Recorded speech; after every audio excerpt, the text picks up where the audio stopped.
Hello दोस्तों, आप सभी का अपने YouTube चैनल लर्न विद प्रीति पर स्वागत है। दोस्तों, आज की इस वीडियो में हम एसएससी प्रीवियस ईयर के क्वेश्चंस को डिस्कस करेंगे। एसएससी सीजीएल के लास्ट जितने भी जीके के क्वेश्चंस पूछे गए हैं उनमें से मैंने आज 2015 का क्वेश्चन पेपर उठाया है और उसमें जीके के 25 क्वेश्चन थे, तो वो मैं आपके साथ आज डिस्कस करूंगी। तो फ्रेंड्स, अगर आपको वीडियो अच्छी लगे तो वीडियो को ज़्यादा से ज़्यादा शेयर कीजिए और हमारे चैनल को सब्सक्राइब करना ना भूलें। तो चलिए शुरू करते हैं। तो आज का फर्स्ट क्वेश्चन है, the radiations that can penetrate deepest in our body. तो वो विकिरण जो हमारे शरीर में सबसे गहराई तक प्रवेश कर सकती हैं वो इनमें से कौन सी है? UV rays, alpha particles, beta particles या गामा पार्टिकल्स। तो इसका सही आंसर है गामा विकिरण। ठीक है, तो जो गामा पार्टिकल्स होते हैं वो हमारे शरीर में सबसे गहराई तक प्रवेश कर सकते हैं। और दोस्तों, इस वीडियो में मैंने सिर्फ क्वेश्चन और उनके आंसर मैं आपको बताऊंगी। यहाँ पर डिटेल से कोई भी आपके साथ डिस्कस नहीं किया जाएगा। अगर आप चाहते हो कि हम यहाँ पर डिटेल से डिस्कस करें तो आप मुझे कमेंट करके बताइएगा, फिर कल से आपके साथ डिटेल्स में हर एक क्वेश्चन को अच्छे से समझा जाएगा। नेक्स्ट क्वेश्चन है, राजस्थान नहर को निम्नलिखित में से किस नदी से जल प्राप्त होता है? तो यहाँ पर मैंने जो क्वेश्चंस की जो लैंग्वेज है वो मैंने दोनों रखी है, हिंदी और इंग्लिश, ताकि जो हिंदी वाले स्टूडेंट्स हैं उनको भी कोई दिक्कत ना हो और इंग्लिश में जो रीड करना चाहता है तो वो भी यहाँ से इजिली क्वेश्चंस को रीड कर सकता है। ठीक है, तो इसका आंसर है वो है सतलुज।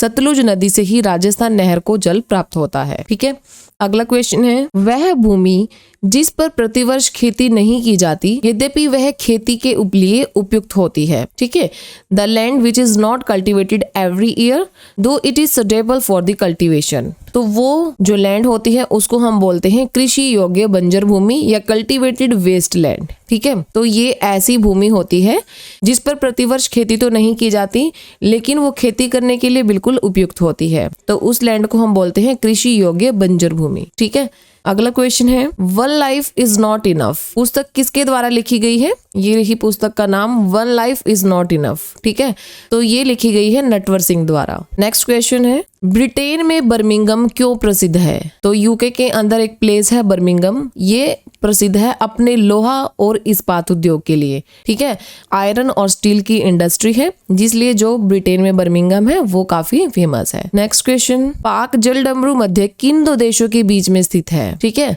तो ये स्थित है इंडिया और श्रीलंका के बीच में। जो पाक स्ट्रेट है वो इंडिया और श्रीलंका के बीच में स्थित है। अगला क्वेश्चन है, oxyntic cell is meant for the secretion of, या ऑक्सिंटिक जो कोशिका होती है वो किसके स्राव के लिए होती है? तो वो होती है हाइड्रोक्लोरिक एसिड के स्राव के लिए। ठीक है, हाइड्रोक्लोरिक एसिड जो है उसके सिक्रेशन के लिए जो ऑक्सिंटिक सेल है वो रिस्पॉन्सिबल होती है। नेक्स्ट क्वेश्चन है, राष्ट्रपति को उनके पद की जो शपथ है वो कौन दिलाता है? ठीक है, the oath of office to the president. तो ये दिलवाते हैं सीजेआई या महान्यायवादी, जो चीफ जस्टिस होते हैं। ठीक है, वो राष्ट्रपति को उनके पद की शपथ दिलवाता है। अगला क्वेश्चन है, निम्नलिखित सिंधु घाटी स्थलों में से कौन सा स्थल पाकिस्तान में स्थित है? तो पाकिस्तान में कौन सा स्थित है? ये सभी जो इंडस वैली सिविलाइजेशन थी उसकी साइट्स हैं। जो लोथल है वो है गुजरात में। का जो आंसर होगा वो होगा आलमगीरपुर। ठीक है, जो आलमगीरपुर है वो कहाँ पर स्थित है? पाकिस्तान में है। अगला क्वेश्चन है, कौन भारतीय राष्ट्रीय कांग्रेस के अध्यक्ष के रूप में चुने जाने वाले पहले यूरोपीय थे?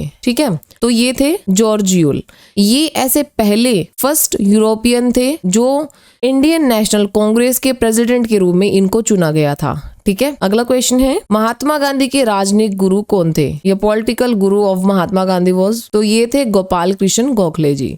ये महात्मा गांधी के राजनीतिक गुरु थे। अगला क्वेश्चन है, निम्नलिखित में से किसे भारत का नेपोलियन कहा जाता है? तो भारत का नेपोलियन बोला जाता है समुद्रगुप्त को। ठीक है, अगला क्वेश्चन है, निम्नलिखित में से किसमें चांदी नहीं होती? Which of the following does not contain silver? तो ये ऑप्शंस है, तो इनमें जो करेक्ट आंसर है वो है जर्मन सिल्वर। ठीक है, इसके अंदर चांदी नहीं होती। फ्रेंड्स, यहाँ पर सिर्फ मैं आपके साथ क्वेश्चन एंड उसके आंसर्स को ही बता रही हूँ। अगर आप चाहते हो कि हम डिटेल में आपके लिए वीडियो लेकर आए तो मुझे कमेंट करके बताइएगा, क्योंकि जब तक एसएससी का एग्जाम नहीं हो जाता सीजीएल का तब तक आपके साथ डेली प्रीवियस ईयर जीके के क्वेश्चंस को डिस्कस किया जाएगा। अगला क्वेश्चन है, अरबिंदो घोष का नाम किस साजिश के मामले से जुड़ा हुआ है? ठीक है, तो ये जुड़ा हुआ है अली अलीपुर का मामला, ठीक है, अलीपुर के मामले से अरबिंदो घोष जी का नाम जुड़ा हुआ है। अगला क्वेश्चन है, भारत में कपास की खेती के लिए सबसे आदर्श क्षेत्र है, the most ideal region for the cultivation of cotton in India. तो ये है डेक्कन प्लेटू,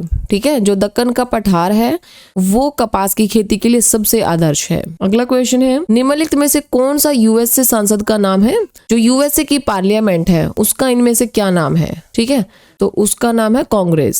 अगला क्वेश्चन है, समुद्र का रंग नीला प्रतीत होता है क्योंकि उस पर पड़ने वाला सूर्य का प्रकाश कैसा होता है, तो वो होता है स्कैटर्ड, फैला हुआ होता है, इसलिए जो समुद्र का रंग होता है वो हमें नीला दिखाई देता है, ठीक है, वो किसकी वजह से होता है, वो होता है स्कैटरिंग की वजह से। अगला क्वेश्चन है, चार्ल्स कोरिया एक प्रसिद्ध भारतीय है, ठीक है, तो ये क्या है, वो वास्तुकार और शहरी योजनाकार हैं, आर्किटेक्ट हैं और अर्बन प्लानर हैं, ठीक है, तो चार्ल्स कोरिया इसलिए काफी फेमस है।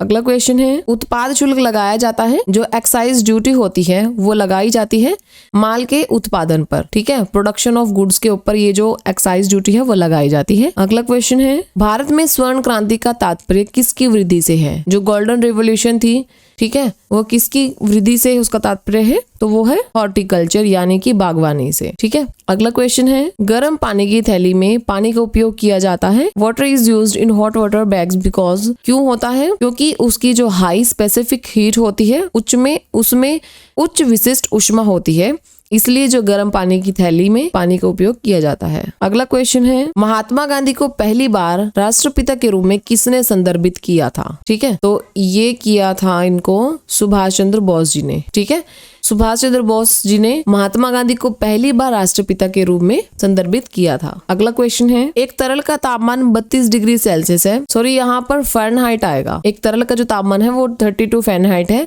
तो सेल्सियस पैमाने में इसका तापमान क्या होगा, तो ये होगा 100 डिग्री सेल्सियस, ठीक है। अगला क्वेश्चन है, मस्तिष्क के किस भाग को छोटा मस्तिष्क भी कहा जाता है, लिटिल ब्रेन के नाम से जाना जाता है सेरेब्रम को, ठीक है। अगला क्वेश्चन है, the point where total mass of a body is suppose to be concentrated is known as, वह बिंदु जहां किसी पिंड के कुल द्रव्यमान को केंद्रित किया जाना चाहिए, तो वो होता है सेंटर ऑफ मास, ठीक है, तो वो होता है द्रव्यमान केंद्र। तो फ्रेंड्स, आज की इस वीडियो में मैंने आपके साथ जो 2015 में एसएससी सीजीएल की फर्स्ट शिफ्ट हुई थी उसके जीके के क्वेश्चन को यहाँ पर डिस्कस किया है। तो अब जब तक एसएससी सीजीएल का एग्जाम नहीं हो जाता, डेली आपके साथ एक पेपर ऐसे ही डिस्कस किया जाएगा, तो इसलिए आप हमारे चैनल पर बने रहिए, वीडियो को ज़्यादा से ज़्यादा शेयर कीजिए, और अगर आपको वीडियो अच्छी लगे तो वीडियोस को लाइक और चैनल को सब्सक्राइब करना भी ना भूलें। जल्दी ही मिलेंगे एक और न्यू वीडियो के साथ।